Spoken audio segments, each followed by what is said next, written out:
What's up, Charles? So glad to have you on the show. Hey, Justin, I'm glad to be here. Thank you for inviting me. I really appreciate it. Well, we're going to have so much fun. I mean, I feel like we have endless stuff to talk about. It's actually hard to decide what direction to go in because I feel like you have this expertise in so many different genres, and I want to capture the essence of so much of what you know, but I also want to tell your story because you've got an incredible story. So I think we should do it how we do everything else. We'll just organically flow, and we'll see where it goes.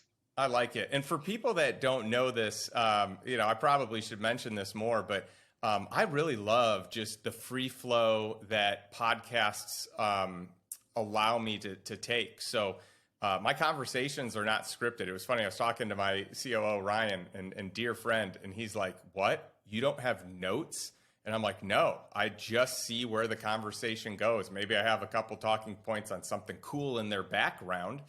But that's it. Normally I'll just kind of see where the conversation takes us. And so I'm excited for our conversation here today. I would love to learn more about your story, though. You have a really cool story. You grew up in, a very, low income, middle income, kind of in that genre of household, yet you somehow emerged at this, as this incredible entrepreneur that has started, scaled, and sold many companies. And I'm just curious, like, how did you go from where you were to where you are today? I will try my best to answer that. I'm very similar to you, by the way. There are no talking points. We just go with the flow. And I think that's important. I think it's about connection and rapport. And so many people marry their notes instead of actually interacting and holding space for the other person. So I love that you do that. It's to say, I don't take notes for anything I do ever, even on my mastermind. We just go. My story really starts really simple. I grew up poor. I couldn't afford the last three letters of poor. And then from there at 36, I retired. 37, I became a millionaire. 38, I was lecturing at Yale. Now, in between there was a lot of trials and tribulations. I was not the smartest in my class. I was not the most popular in my class. Actually, at one point during in college, I got asked to take a break, which is a nice way of saying I got on academic suspension. So there was all of that, but I think the one of the biggest things that radically changed my life was I spent 8 years in a hospice watching people die. I was a very arrogant teenager. I had a 92-mile-an-hour fastball. We didn't know where it was going to go. We knew it was going to hit the guy next to the plate. I just couldn't find the strike zone. There was one time, the only time I ever balked, which if you know anything about baseball, is if you move improperly, the person gets to move a base forward. It's called a balk. Was this guy on in the third base crowd yelled at me and he told me that if I threw a ball at the ground, I'd miss. And he was right. And I just started laughing. It was that bad of how I was in baseball. It was quite embarrassing. But for me, I learned some very specific lessons because there's a famous book called Rich Dad Poor Dad. I had dad and grandpa for me with very polar opposite ideas. My father was an individual who worked very, very hard. That was his mindset. He was a corporate guy. And my grandfather on the other side was the opposite. He retired at 50. He was a World War II vet. He grew up at a time that was very challenging based on where we're from. It's very hard for him. And he's only asked me for two things in my entire life, which was one, take care of his wife when he died. He passed away from cancer. He was take care of my girl. I did that. And the second one was years before I showed him where I was working at hospice, and he kind of held me by the shoulders, almost in tears, and he goes, "Promise me you'll never work for anyone else." And it was a fundamental change in my life. I promised him. I didn't know what it meant. I didn't realize that I truly was an entrepreneur to my core because I just don't like working for other people, and I love my time. I wanted to buy my time back on a high level. But that's kind of the very broad overview of it. I can get more details anywhere you want to go. Wow, what an incredible start to your story. I'm excited to kind of tackle some of these things. So, was your grandfather an entrepreneur, or what I think made he him was an say entrepreneur like, before it was cool. Yeah. yeah? So So, how my grandfather did it was he was a butcher. And then okay, World War II broke out, and he ended up on a vessel, and they put him in charge of the store. And from there, he came back after the war, after World War II. He came back and he bought a small little hotel. He sold the butcher start. He bought a small little hotel. He sold that up in New York, and he came down to Florida, bought a bunch of land, And at the time, it was hard to get a job based on what his last name was. There was a lot of, regrettably, a lot of anti-Semitism that was going on at the time. So he kind of was pushed into that, and he wanted to become a doctor, but the GI Bill didn't cover merchant marines. So he had to go just figure it out on his own, and he didn't have the education and the background to do it. So he ended up buying a hotel that would not allow him to book. He went down in Miami and they said, "Hey, I want to rent a room here." And they said, "No, we don't serve you. We won't serve your kind." And he's like, "Oh, I'm done with that." So he sold his land. He bought the hotel and he made sure that everyone that wasn't, he found the niche in the market. He found the hole. He's like, "I'm going to serve to everybody who has this, this, and this." But he was smart enough to sit there and say, "These are two rooms." He split them into one ones and he worked his tail off. And he was, beaten to this idea that you had to grind. And it was probably the only argument we ever had, was the difference between working hard and working smart. And I'm just not a grinder. That was the lessons that hospice taught me, that you just don't do it. So my grandfather was absolutely an entrepreneur, not by choice, but because of what happened. And then he just scaled it from there and he learned what passive income was. So when did you start your first company, and what was that like? I mean, what was it? What ended up happening there? Was that one of your success stories, or was that a failure story? I've had a lot of failure stories. And if you haven't, you're not a successful entrepreneur. I think that the first real one was a lawn care company. It's embarrassing. There was a lawn care company. I was a little guy. I was like 13 or 14 years old, and I knew what everyone else was charging. So we went around it, and I went around my neighborhood, and I said, "Hey, I'm going to charge you this," but I was lazy. Most entrepreneurs I know are intrinsically lazy. So I was like, wait, if they're going to, I don't remember the exact numbers, but I was like, all right, if they're going to charge me $10 to do their lawn, I'm going to pay my friend $7 and I'm going to keep the extra three. And that's what I very quickly started doing when I was a little guy. So that's the first quote unquote business. But the one that I scaled first, that I built from the ground up, was actually an IT business. I used to be an IT guy, and we were what's known as an MSP, which is a managed sales provider. And I was working at hospice, running their entire IT division. And my last boss, I hope I ever have in my entire life, is an individual named John Webb. He was an amazing guy. I love John. And he sat down and he goes, "You need to start forming your own business." I was like, "Why? I'm going to work here forever. This is a hospice. I'm going to be here for the next 30 years. This is my home." He's like, "Oh, that's so cute." No, that's not how the real world works. And he pushed me. He's like, "Go start doing this for other people. You have a pager." Yes, I'm that old. Joyce is being 45. Because you have a pager. If I need you, I'll call you. But everything else you've systematized, you've done that. Now go do it for other businesses. And watching other business owners, because that became who my client was, I met with the owners of businesses. And I watched these guys who weren't smarter, who weren't working harder, who weren't kinder, who really didn't want to be in service to others. For some of them were magnificent gifts of human beings, were making more money when they didn't work versus when they did work. And my entire life changed, because during the day I was at hospice watching people die. And then I'm in the afternoons, I'm watching business owners make more money while they're sleeping or outsourcing it to their staff through systems and operations than anything else. And I was like, wait, there's so many things that I've been told that are just factually untrue. And it was one of the major lies that I had to pivot around. There's about three or four other ones, but that was the major one. I was like, whoa, hard work won't save me. Hold on, I'm confused. Because I was brought up regrettably in this idea that you have to grind. And that's what it was. And that's just not true, regrettably. Wow. And so, how long from start to finish was that, from when, you kind of opened the doors of this IT business till the time that you sold it? It was a bit. It was about 10 plus years, because it was 13 total years. The first 10 years I never wanted to sell it. I had tons of options. I never wanted to sell it. And I was like, why would I sell it? I'm making six figures. I'm not doing any work. Why would I want? This is silly. I don't want to sell it. I wasn't burnt out from it yet. And it wasn't until, again, my grandfather stepped in, and he asked me, I think it was 34 at the time, maybe it's like 34. He goes, "Why aren't you retired?" I'm like, "I'm sorry, what? I'm 34." He's like, "Why aren't you retired?" And I go, "I don't even know what that looks like." He goes, "Let me give you the formula to teach you how to retire." And I was like, "Okay." And I was excited. Let me give you the secret.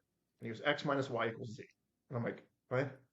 "That's it?" He goes, X minus Y equals Z. And I'm like, "All right, fill in the blanks, because those aren't numbers. Help me out here." He goes, "Okay, X is how much you make. Y is what it would cost to pay someone else to do your job. Z is what's left over. Can you live on Z?" And at the time, again, just randomizing numbers, let's say I was making $185,000 a year. It would cost me $75,000 to hire someone else. I hire someone better than it would normally be. So I gave him a 10 grand bonus. Could I live on 100 grand? And I was like, yes.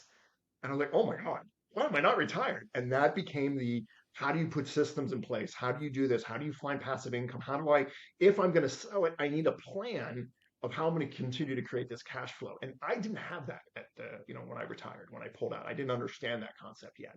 I just was like, hey, this is great. I can sell this. Someone's going to offer me, a couple $1,000,000 for this. Okay. What's next? Because at that point I was burnt out. It's hard to be in IT. Yeah, no kidding. So what I love though is your grandfather basically like busted his butt and made it based on work ethic and probably some good ideas too, but let's say work ethic was the foundation of it. But I think later recognized, wow, I probably worked too hard, or I could have shortcutted this process. There could have been some sort of a hack to get there faster, sooner, better, with a better quality life. And then he poured into you these things that he learned, which is just so neat. And then that you were able to adopt those and not just, copy what you saw before you. I think, we've talked about this before. It's about, success leaves clues, and you're just going to copy someone else's success, and you find mentors. You find people who are smarter than you and put your ego aside. Have the humility to come in and say, I haven't done this. How can you help me? I'm curious. Can you help me out? And I think having that humility is important. But my grandfather first, we battled.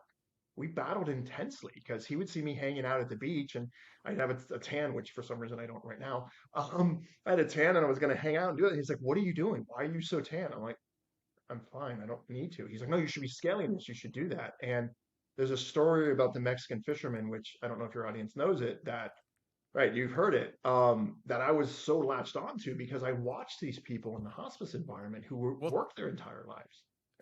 tell the story. I've got to imagine there are people that don't know it, but tell a short version We'll of it do a very because it's short version good. of this. There is a Harvard grad, or he's already done it, and he's in Mexico and he's vacationing. And he sees this Mexican fisherman, and he comes in. He's this huge fish, and he docks the fish, and he goes off. And the guy's like, well, "What are you doing?" He's like, "What?" He goes, "I'm done fishing." He's like, "What are you gonna do now?" He's like, "Well, I'm gonna go home. I'm gonna have a siesta. I'm gonna make love to my wife. I'm gonna hang out with my friends, and I'm gonna go to sleep." He's like, "No, you're doing this all wrong. What you need to do is you need to get your butt back in the boat and you need to go. Listen, I have a PhD from Harvard. I know what I'm talking about here. Go back out there. Then we scale it and you get more fish." And he goes, okay, then what? He goes, well, then you get more boats. He's okay, and then what? He goes, and then I'll bring you to the United States and I'll get you a distribution company and we'll scale this. He's like, okay, and then what? He goes, well, then we'll sell the company. He's like, okay, then what? He goes, well, then you'll fish in the morning, go home, have a siesta, make love to your wife, hang out with your friends, and go to sleep. So the idea was he had already done and lived his dream. He didn't need to do all this other stuff. Go after what fills up your soul. And for me, it's time. It's one of the things that you and I are very, very aligned with. Was when you had your success, yours was, I want to make sure that when I have a child, my wife doesn't have to be able to buy her time back. Is such a gift to give to your spouse and even to yourself. Again, watching people pass, I was like, my time is more important than anything else. It's why I got so focused on my health. I was like, okay, I can't buy more time. I can always make more money. That's easy. How do I buy more time? And so the Mexican fisherman story is, what is it that you really want? What is your real goal? Do you want to become a president? Well, go sign up for a company. $120, you form a company, congratulations, you're president of a company. It doesn't have the same value. What matters more? And I jokingly say I want to become a shore erosion technician. I want to sit on the beach and just watch the shore erode and be left alone. That's my ultimate dream. Is just I want my time back. I want to be able to do what I want when I want. Oh, I love it. We align so much on that buy your time back, spend it with the people that you love the most, spend it on the activities that you are most passionate about, that you feel most fulfilled in doing, and it will be you will never have to retire, right? Like, so it's a beautiful thing. So I'm curious if you did what most entrepreneurs do, which is you had a big exit, you take all that money, you rolled into the next big thing, or did you do it different? Did you put some money aside? Did you, you may have even had a couple companies going at the same time, but I'm curious, how financially you made your moves after what I imagine, was your first big windfall. You had good cash flow from the business, and then your first windfall, I'm assuming, is from that first business. So there's a couple things, and I'd love to talk about how I got there. But once the windfall came in, I literally burnt out. It was intense. I was doing so many different things. I took a break. And then after I took a break, I was like, okay, well, what do I do now? Because at the time I was like, I'm going to sell all these assets. And I was like, cash flow, cash flow, cash flow. And I grew up so poor that I locked into my money. I got afraid of it. Like, this is one of the reasons I don't play poker is I'm horrible at lying. But also, we played a poker game, and I had my chips. The color of my chips were black, and everyone there was a blue one, there was white ones, and there was red ones. And I beat everyone in the game except this one person. And my only focus was to get that one black chip that I lost. I wanted my chip back, and I got so attached to money that I was like, all right, I've got a problem. So now I'm like, how do I create more money? I just started hunting after riches and not wealth. And that was a huge mistake I did. I didn't go after cash flow. And cash flow is the only thing that matters. Sorry, kids. I would much rather have less in the bank and a higher cash flow coming in every month than opposite because you're talking about investing into a lifestyle. You want a specific lifestyle to live so you can work with the people you adore, that you do have fun with, and you can spend the time doing the things that you love. Regrettably, I didn't do that. I went after it and I was like, I'm going to acquire businesses so I can have a big exit. I'm going to acquire systematized things. I got into coaching on a high level. So it was just creating this cash flow. And I lost a little bit of the systems and the operations of working, having automating things for a little while. And then I slowly started getting back into creating any sort of residual income. And a lot of the residual income that I had was from scaling businesses, having equity in those businesses and having it exit out. The stuff that excites me now is assets that are real estate because for me, true wealth is real estate. There's just no way around it. I want to make it so that if I get hit by a car, God forbid, or I get eaten by a purple dragon, that wealth still is given to the family. So that's where my transition is from an entrepreneur to a wealth creator. And having that lifestyle be created is where I am right now. But I had to divorce some lies in order to get there. Yeah, I think a lot of us maybe are, let's call it wooed by cultural mindsets, and we hear all these things about net worth and how important net worth is, especially for those of us that are a little bit more on the alpha side and, really kind of go after it, are achievement oriented. And so the big fallacy with that, though, you have a lot of people that have a lot of wealth, but a lot of them spend a lot of time. They sacrifice their health to get it. And so for the longest time, it's not even real. It's paper money. It's when you hear that people are, cash poor and asset rich, they don't have dollars for today to do all the stuff they want. But they have these assets that hopefully in time will yield that. But often they sacrifice their health to get there and to grow the number that actually doesn't matter as much. And I know from you and how you've done, kind of your business and how you figured things out, that you were able to create cash flow prior to having a big net worth. And what I want people to know all the time, all day, every day, is that you don't have to be a millionaire to live this incredible life. You can have passive income. A lot of people they think that you have to have X million of dollars. No, you don't. You need to have more cash flow than your cost of living. And you could literally have a net worth of, I don't know, a few $100,000 to accomplish that. And it could be way less, right? Like if you have a low cost of living, if you're single, if you're able to live on less for a period of time, if there are other hacks around it, but you don't have to have a lot of net worth to be financially free, to be, and what I would call that true wealth is owning your time, right? Absolutely. Absolutely. And there's so many entrepreneurs that I've worked with where we've systematized and scaled their operations and it's bigger than they ever thought. I'm like, are you happy now? They're like, no. I was like, what do you really want? And they're like, I just want to spend time with my kids. I was like, all right, let's talk about exiting out now. And they're like, what? I'm like, let's systematize your operations so we can increase your EBITDA so that we can get a higher multiplier when we sell. Let's go down that operation and then now let's sell and buy these assets. And again, for your audience, I'm sure they know it, but assets make you money, liabilities cost you money. Buy things that make you money. And every single one of my clients has exited out of being an entrepreneur because they don't want to have to be an entrepreneur. And sometimes they do it, sometimes they want to do it and play and do all that, and that's fine. They don't want to do it. They want to be able to spend time living a life that they want. The best example I have of this is I know his daughter, but he was 62 years old. And last year, everything was great. and he owns a company making multiple millions, got two boys, crushing it. But he's working a light week would be 80 to 100 hours a week, and he's crushing Wow. himself. That's a light week as an entrepreneur. A year ago, he got diagnosed with a rare brain cancer. Now he's dead. Now his kids have all these millions, but they don't care about any of it. They would rather Mm. give up every single dollar they have just for one more dinner with their dad. So there's so many entrepreneurs that are hunting after, I want to be the biggest and the best, and look at me and look at all these awards and so on and so forth. It's not relevant, guys. I'm sorry. Having faced death as much as I have in my life, it's been one of the greatest blessings. The first 6 months is rough, watching people in terminal environments, but after that, it was the greatest gift to kind of reset priorities, which is I want to be around people that I like. I want to be around people that I trust. I want to have fun. I want to be around and serve the people that I love, and I want to live my life. If I want to get up and go to Switzerland, I'm going to Switzerland. If I want to take a nap, I'm going to take a nap. Having your time back is the only resource that ever matters. And the only way to do that is getting your health under control and then working with someone who can teach you how to create this cash flow. There's just some lies you got to get rid of in order to do that. Yeah, there's no doubt about that. And I love your mindset on it. I love that you've coached a lot of people to this. The danger here is a lot of entrepreneurs start a business and that business eventually ends up owning them. They don't see it, they don't think it. In time, they realize it.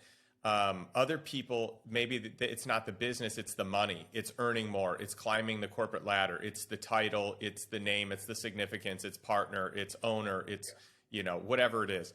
And we've got to be careful that those things don't trump all the other things that, for most people, they figure out later in life are more valuable, right? And relationships really being top of the list, right? But a lot of people lose sight of that as they're chasing riches, as they're chasing significance, as they're chasing notoriety. Yeah, go ahead. I think it comes into a simple disease that most people have, which is if I do this, I'll be enough. And if I'm enough, I'll be worthy of love. And that fallacy eats them alive. And you sit down, and the easiest way for your listeners to do it, think of the person you love the most in this world. What do they have to do to be worthy of your love? And if you're a rational human being, the answer is nothing. I love my grandmother. I love my grandfather. They're no longer with us. They didn't have to do anything. I don't do anything. I love them, period. They were gifts in my life. But for some reason that gets twisted around, be it society or ourselves, we're like, hey, I need to have this much money. I need to be this weight. I need to earn this much. I need this title. I need whatever this is. Therefore, I'll be enough. And then the people I love I'll be worthy of their love. And that is just not true. The people that love you for who you are, period, full stop. And if they don't really love you the same way. So understanding that you don't have to accomplish anything in order to be enough and be worthy of love is the first fallacy that I would really get in your face about and say, listen, no, you don't have to do anything in order to be worthy of love, period. I love it. That's powerful. That's a great lesson that everyone could stand to hear again and again and again. It never gets old, and it's probably one of the most relevant things that any of us should know and understand and hold closely. So thanks for sharing that. Your story's great. You retire at the age of 36. I want to toss out there that you retired a year earlier than me, so nice job. But I got you back for being number one versus on Wall Street versus not. So I'll take that win. I like it. Yeah, I ended up getting that number one spot, but you're still a Wall Street Journal bestseller, and we'll need to talk about your book as well. But I'll tell you what's cool about that is you decided to start coaching people. And so you talked about this a little bit, and a lot of your clients refer to you as the millionaire maker because you helped them become millionaires. You were able to do this at a young age. You then coached other people to do this, and I've got to imagine some of the recognition you got from that landed other opportunities that I'd love to get into today. Absolutely, yeah. Being able to do that, it's funny because I was making people millionaires before I was a millionaire. So it was a weird paradigm, but what I was focusing on, and again, we can get into it, had nothing to do with systems at the time. Had nothing to do with operations. It had nothing to do with that. It was something very different because I was doing 30% year over year growth in my IT company. We were just crushing it at a time when no one else was. And I took that and I was part of something called EO, which is Entrepreneurs Organization, which is phenomenal. I was part of their accelerator group because my company hadn't scaled yet, and they allowed me to sit on their board, which was a gift for the short time that I was there because I didn't have the time for it. But I was telling people and presenting, I'm like, hey, this is exactly what I'm doing. At the time, we were using Facebook ads, and I'm like, this is what our emails look like, and this is what our Facebook ads look like, and this is our systems.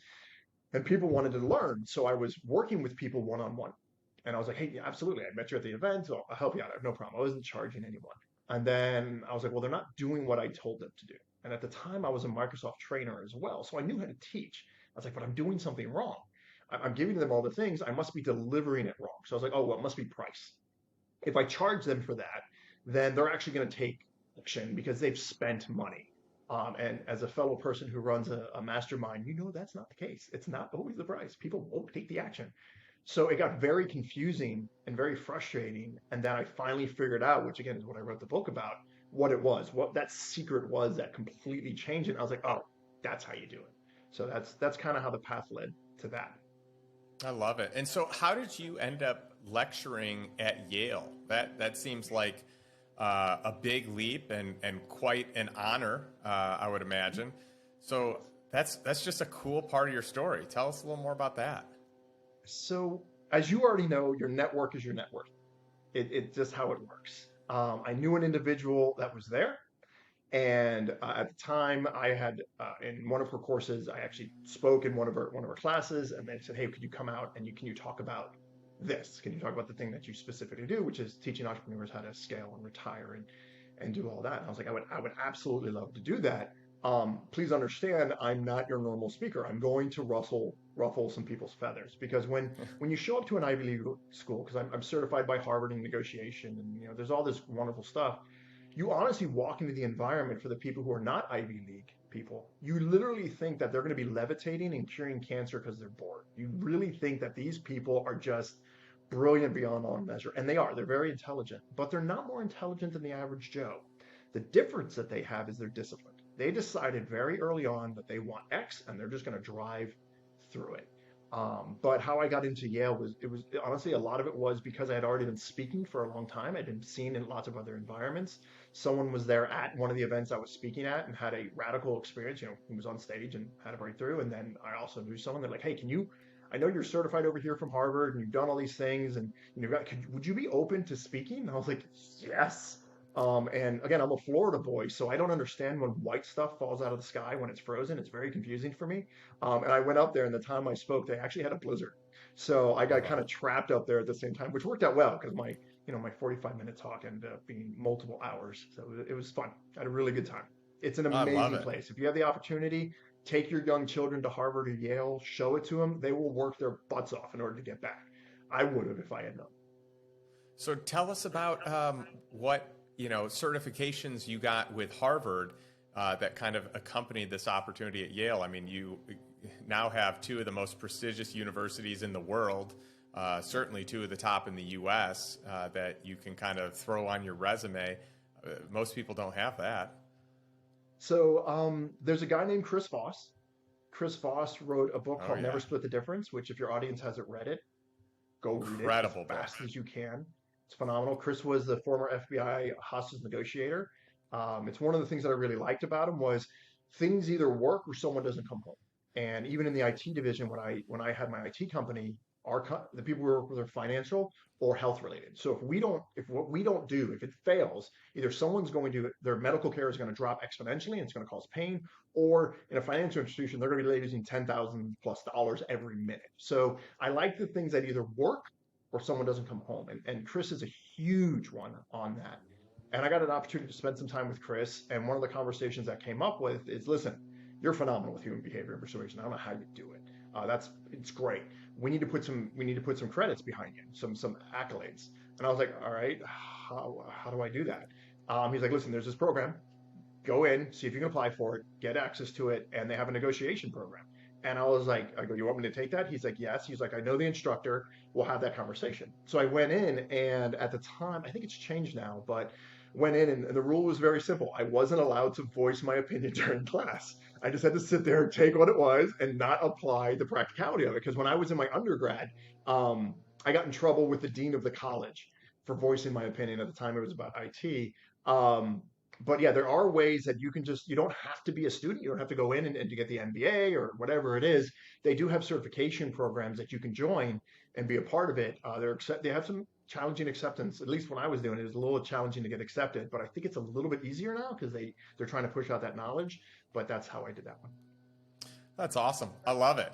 And Mhm. so, you have, some of the best in class that you have learned negotiating from, and a derivative of negotiating, or maybe, part of the parent of negotiating is persuasion. Um, where did you get your skill set? I'm sure this is, you had to have learned things before and after Harvard, and that one is probably geared a lot more on the negotiating side of things. But you've had a lot of success with persuasion. You've spoken about it. You know this inside and out, and I'd love to learn where you got your expertise. So I love that you asked that question, but for years I didn't know how to answer it. I would give some random answer, and it bothered me because I didn't know where I got it from until I finally figured it out. So I think this is the first time, not on stage, I'm actually giving the real answer of how I did this. It happened very, very young. I grew up very poor, and the human mind only cares about, at its core, it's constantly thinking about three things and three things alone. Can I eat it? Can I propagate with it? I cleaned it up. Can I propagate with it? And is it going to kill me? That's the only three things that matter at all times. And I grew up in an environment that was violent, not at home, but my school was. The school environment was very, very violent. I was a minority, and there was just, again, an immense amount of violence. So I had to learn how to start reading people as a survival mechanism. Being able to say, okay, look, he looks like he's pissed off. Let's get out of his way. And we all do this. Little children. I know you have a daughter. I don't remember how old she is, but you have kids that'll walk up that are 4 or 5 years old, and they'll point out that one thing about you that just destroys your entire ego. Like when they forget, they have that innate ability. That's what kids have. I started being able to do that as a survival mechanism. So one of the three, again, will it hurt me? Can I eat it? Can I propagate with it? That was the first one I learned, was how do I survive? And I started using that in school. And then I was like, well, hey, all of a sudden there's these things called girls, and they seem pretty amazing. How do I influence and persuade them to go on a date with me? So that was when that started being built. But then I realized that if I use any sort of influence, persuasion, or manipulation on them, they would never talk to me again. So that was, don't do that. And then the next one was, since we were so poor, I had to find a way to eat. And I needed to figure out very quickly. We talked about opening the landscape company when I was very young. We had food. We talked about this, with my dad. We were in the car one day, and I said, Daddy, I really love that you had candle night. And candle night for us was about once a month, not every month. We would all get together, we'd light candles, we'd play board games, and we'd eat snacks. And I loved it. And he goes, you're an idiot. I'm like, excuse me? He goes, we had candle night because I couldn't pay the electric bill. That's why we had candle night. And I was like, oh my God. So I just didn't know because he hid it behind that. So I had to learn very early on that it was a survival mechanism. Then it was, can I propagate with you? And others, I wanted to date these girls. And then I needed to eat. So it wasn't a negotiation. You take someone without any money at all and say, go sell these spatulas, or your children die. They're going to find a way to sell those spatulas. So it really was birthed out of that. And then, as I said before, I was a little bit of an arrogant jerk growing up before I had some sense knocked into me from feminine energy. God bless it. Women have to just reset that side of me. I started using it in business. I started being able to read people and identify exactly through their mannerisms. A lot of it's body language, picking up when people breathe differently, their tonality. Those things started changing. So where Chris Voss is wonderful at language, that's only about 7% of what's going on. The other 93% is how you deliver it, how your body's doing, when you say certain things, how they change in and out. Because if I start whispering, your audience is going to react differently than when I was loud. So being able to change that, it just became this organic flow of just survival. That is awesome. I love it. So I'm curious, and I guess this probably fed into, your whole thesis and your ideas around persona shifting. But I would love to kind of, take that next leap, because I think this is an important topic to cover. Yeah, so this one's going to be a little bit, I'm going to rustle some feathers, guys. So there's going to be some people, if you're listening to it right now, if I haven't rustled your feathers yet, this will. Everyone asks me, how did you retire? What's the secret? What's the hack? Tell me how, tell me what you did. And there's three things that you're going to have to divorce as quickly as you possibly can if you want to change the success you have. There's three things. There's three lies that we've been told since we were very, very young. And I'm warning your audience now, I'm going to upset you. The first one is the lie of how. If I knew how to do it, I would do it. Well, if you have an iPhone and you have access to Google or any Android device, that lie's gone. You can go online and you can figure out exactly how anyone's ever done it. You and I are both authors. We have literally written exactly what we've done in detail, in black and white. You can get it for, Kindle's like $9. You can buy a book for $15. That's the how. So the lie of how is gone. That's that one. You don't need to know how to do it. You have access to the internet, and now you have AI, which will just tell you what to do. So that one's gone. The next one is the lie of what. Do what you love, and you'll never work a day in your life. Now listen, I love sushi. I love sushi and ice cream on levels I can't possibly explain to you. If you made me eat sushi every single day, I'm going to kill you with some wasabi. I'm going to throw it at you. It doesn't make sense. So when they're like, do what you love, if you end up doing what you love over and over and over again, you end up not loving it. It's just how the world works. So that one's gone. And the last one is the one that really bothers people. And it's the one that upsets me the most, which is you need to find your why. And your why doesn't matter. The light version of this is everyone I've ever met in their entire life knows exactly why they want to lose weight, why they want to get in better shape, why they want to make millions, why they want to do whatever it is. Everyone knows exactly why they want to do what they want to do, but no one does it. And the first time I ever was exposed to this was in hospice. And again, for your audience who don't know what a hospice is, a hospital is a place you go to get better. A hospice is a place you go to die. This is how it is. It's terminal. You have a terminal disease. And this patient at the time had lung cancer, and she was dying. And her daughter was trying to get to the hospice before she passed away, and she ran into traffic. And this woman was gasping for air the best she could, and regrettably, she didn't get to say goodbye to her daughter, which was heartbreaking. And as we were walking out of the room, one of her family members goes, "Well, if her why was strong enough, she would never have smoked." And I popped, and I was like, and one of the nurses walked me away. Why doesn't matter? Because if we already all know why we want to do it and we're not doing it, there's got to be something else. And if I've eliminated what and how, then what's left? What is the one thing that's left? And the reality is the only thing that's left is who. And we talk about this all the time, which is why I named the book Who Changes Everything, which if your audience wants, you guys can have it for free. It's yours. We'll give you the links. I'm sure it'll be in the show notes. You guys can have it. It's a free book. Who matters more than what, how, and why. And what I mean by that is, if you go to an interview, you're going to walk, talk, dress, and sound a specific way. If you go and you hang out with your friends on Friday night, you're going to walk, talk, and sound a different way. But if I take that Friday night version of you and bring it to the interview and mix those up, it's going to be a very awkward interview. To a more extreme example, when you're making love to your wife, it's a version of you or your partner. Or if you're having a negotiation, it's a different version. But if you come into a negotiation trying to make love, and it's going to be really, really crappy, icky time versus a very weird negotiation. That's what I'm talking about with who. For the human being, when we're doing this, we all have a version of us that's not enough. I'm not tall enough. I'm not short enough. I'm not built enough. I'm too curvy. I'm not curvy enough. Whatever that laundry list is, we have a not enough version. And then we have an unstoppable force. We have a version of that's been confident, that's had this success. The problem is we keep going to the version of us that broke it and ask it to fix it. Much like going to a 3-year-old who's eating cereal and say, here, eat. They're going to make a mess. That's what 3-year-olds do. But if I go to that 3-year-old and say, here's a broom, clean it up, it's not going to work. It's a crazy concept. You would never do that. But we do that in our lives. We sit down and we say, okay, the version of us broke us. It's not enough. I'm never going to be able to get enough. I've never made the money, blah, blah, blah, blah, blah. How can this version of me give me an answer so I can create the wealth that I want, create the success that I want? I'm like, that doesn't work. You have to be able to persona shift and move in and out into different versions. So once I got rid of the lie of the what, how, and why, all of a sudden the only thing that was left was who. And the first time I ever did it was that when I was coaching that person who kind of pissed me off, I persona shifted him. I moved him in and out of who he was. And that's just persuasion and influence. There's specific techniques you can do that without someone knowing it. I did that. And all of a sudden he got it instantaneously and he went and he did it. And I was like, oh, I figured it out. I'm delivering this ineffectively. How do I deliver this effectively? And I had to move the version of them that broke it into the one that fixed it. So that's a very long-winded answer to it, but that's the secret.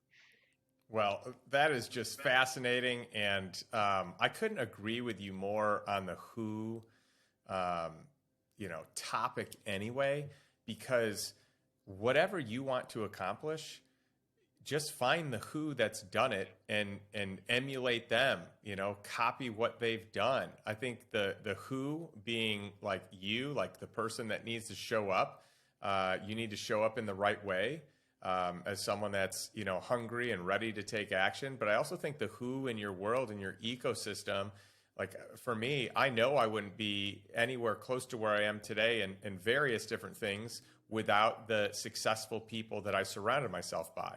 I have always, found really healthy people to surround myself by so that I can learn to become and maintain a high level of health, right? To become healthy.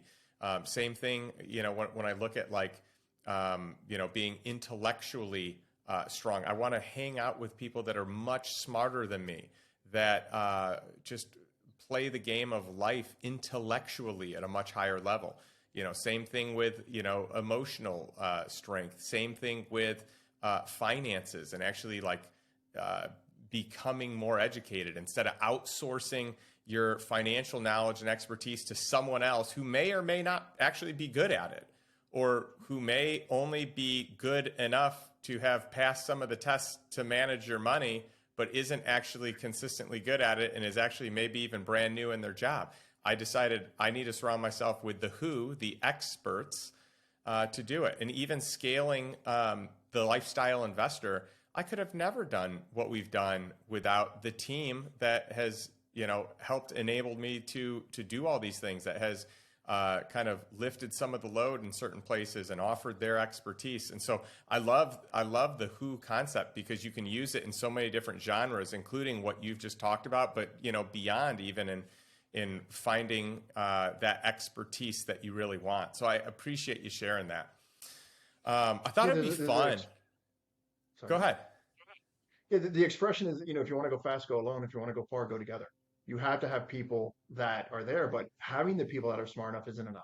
You have to create an environment where you identify their pain, and by working with you, it helps eliminate their pain, just like when you do sales. So each one of your employees, each one of the people working underneath your command or with you, you have to intrinsically know their desires and their needs. And it's an exceptionally simple process to do once you learn how to do it. But a lot of that shows up with how you show up. There's so many people who deceive themselves with, these people are just my employees, they're objects, I'm just going to use and abuse them. But here, hey, you know what? I'm really excited about you. What can I do to help you out? Well, when I delivered it like that, the person knows that this person sees me as an object. So you have to show up differently. It's part of the game. You have to understand how to move yourself in and out of those versions of you on command. And if you cannot do that, I don't care who you surround yourself with. I don't care how amazing the expert, you go to these big events, you go to these masterminds, you get access to it. And if you're showing up as the not enough, this kind of version of you, no one's going to work at all. I have a dear friend of mine. He's like a puppy. His name is Ross. Adore him. Every single room he walks into, everybody loves him. No matter what, he loves them. And the reason everyone loves him is because he loves people. That's authentically who he is. He loves people. I love that for him. I don't have that gift. He loves everyone. I love individuals. He loves everyone. What drives me is the service to others. And I think when people authentically connect to that, then you're like, oh, okay, these are my people. And if someone doesn't connect and it's not your people, if someone is driven by whatever it is, just release the right or the wrong. It just is what it is. When you release that, hey, you know what? Not my people. Awesome. Let go, move on. Same thing when you're dating. That's not your person. Let go, move on. But when you find that person that you're like, hey, this will be fun. Let's work together on something. We see the world through the same way. Latch on to them. Stop whatever you're doing. Get a hold of them. Connect with them, because I guarantee you they're going to create more happiness and more success. And a byproduct is most likely more wealth. But you're going to have a fun time getting there. Versus, hey, I made you $1 million. You made me $1 million, but I can't stand you. You don't want to do that. It's just not worth it. You need to surround yourself by people who are smarter than you, that resonate with who you are as well. I couldn't agree more. That was so well said. Thank you so much for spending some time with us today. I just love who you are, how you show up, the content that you have that you can deliver in such an effective way. Where can my audience learn more about you, Charles? Right now, it's just I am Charles Schwartz. I'm not actively selling anything. I'm not coaching at the moment. All my programs are offline. Everything's on a waiting list. But if you want, for your audience, we'll give away the book for free. It's yours. It's called Who Changes Everything. I don't make any money on it. Just we'll give you the link. Click on the link. You'll get it. You could always email me at I am Charles Schwartz, just Charles at I am Charles Schwartz, because we're really complicated and creative. And then on Instagram, if you want access to me, it's I am Charles Schwartz. Everything's going to be around that. And I just wanted to make sure that I could give something to your audience, which is, hey, yeah, here's a free copy of the book. You'll know this as an author that if someone buys your book, you can't even shop at Taco Bell with the amount of money you get from it. There's just no money in selling books. So yeah, if you want it, it's yours. It's yours completely for free. I just really appreciate coming on the show. Well, thanks so much.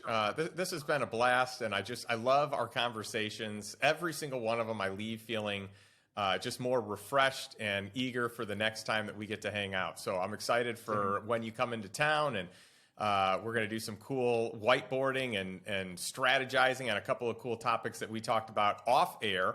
But I am really thrilled about that, and just the prospect of a new project that we can have some fun collaborating together on. So thanks again, and I always love ending my podcast with a question to my audience. So I want this to be a real question, not a rhetorical question. That's why I ask it every single week.